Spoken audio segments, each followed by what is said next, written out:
I don't think I can have that money right now by even thinking about investment. I'm going to invest it into Hajj operation.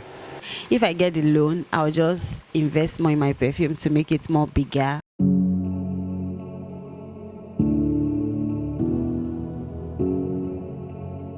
Hello everyone, so today we are here to ask business owners one simple question.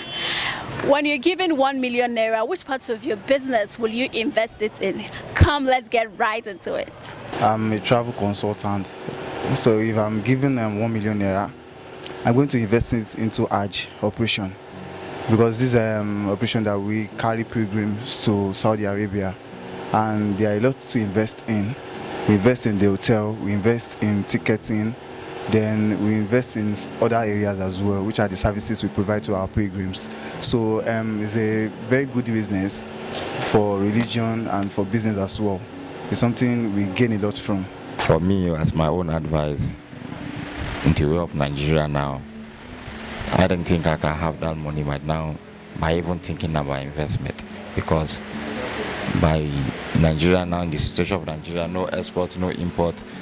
Even though you have money now, what kind of business are you going to put your money into whereby you are going to have more gain?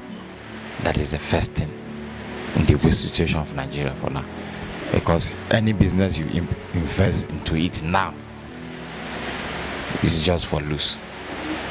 People are not buying things are not going the way you want. You don't even know the kind of business you are going to join. So to me, it's better you even keep your money. If you finish. I don't think I can do one business for now, except the business I'm doing for now, just for managing. Or the business we are doing at Kelfsoro, you can see since morning we are here, nobody even buy up to $200 from us, and how much are we getting? So for me to get a money that's over 1 million naira and doing that kind of thing, I don't think. So you keep it in the bank, or where will you put it? I keep it money in the bank for now myself. It doesn't save So where will you put it? the money. The business now only stand for the women, not the little business now. But for the men, the business are not moving. And the little business now go for the women, whereby selling small things. All this online, you can see people now. Everybody now is on business online. Both this TikTok, you can see how everybody is advertising itself on TikTok. This one can do this, I can do this, I can do that by advertising. Because things are not moving. As a small scale business owner, I sell perfumes, oil perfumes and all. So if I get the loan, I'll just invest more in my perfume to make it more bigger, and to be able to gain more customers. You know, when you have more quality perfumes, you get more quality customers as well.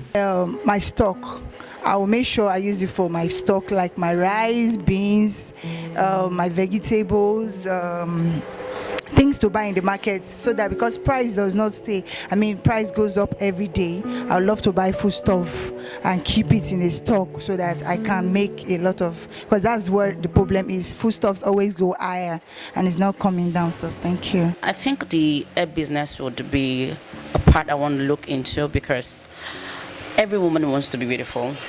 Today, women, everybody wants to be beautiful, and irrespective of the range, the area, or the level at which they can afford to look good, everybody wants to look beautiful. So one of the things that rings in my heart is the affordability for women to be able to, look good, still within individuals' budgets.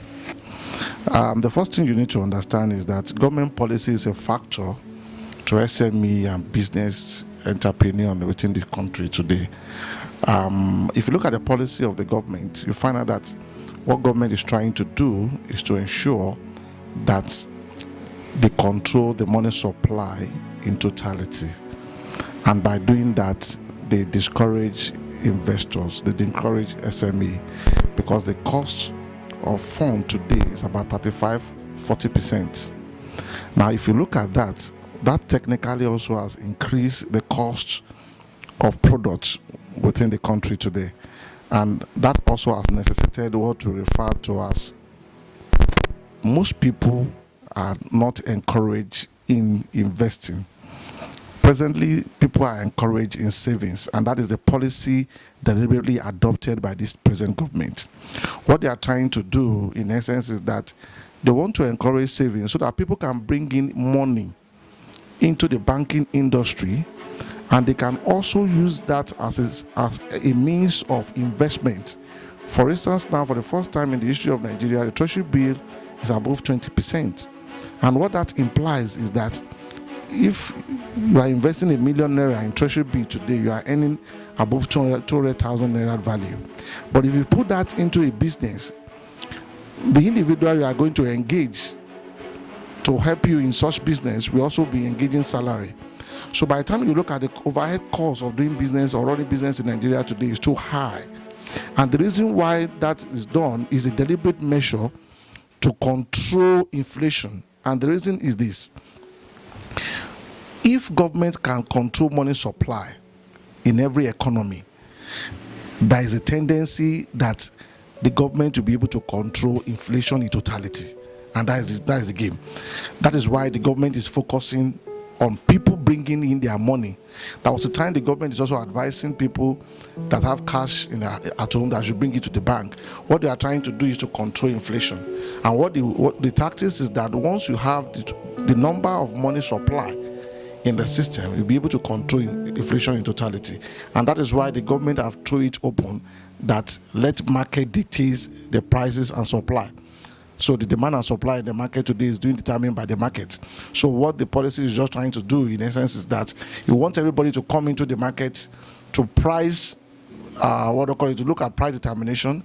And what that is going to imply in the long run is that that is going to bring in the number of people that are really doing business or that are really transacting in that economy. So technically, what government is trying to do is to encourage savings in order for them to target the money supply. And in this regard, this is going to discourage investment. It's going to discourage SME. And that is why most people that are doing SME today are running to Bank of Industry to get facility. And that is why government is also promoting them that go to Bank of Industry to get facility. 2-3 weeks ago, you find out that Bank of Industry is coming out like a normal conventional bank, telling people to come in, and even if you are into high-tech or something, the internet-based services, that they should come for facility. What that implies is that because they know the system is not friendly for investor and also for SME, they are trying to come out to ensure that people come in order to reduce the overhead cost of doing business in Nigeria today. And technically, you find out that the system of government has also eroded into high cost of living.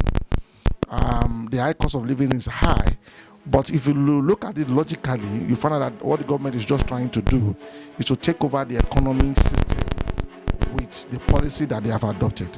Yes, so this is what the business owners had to say.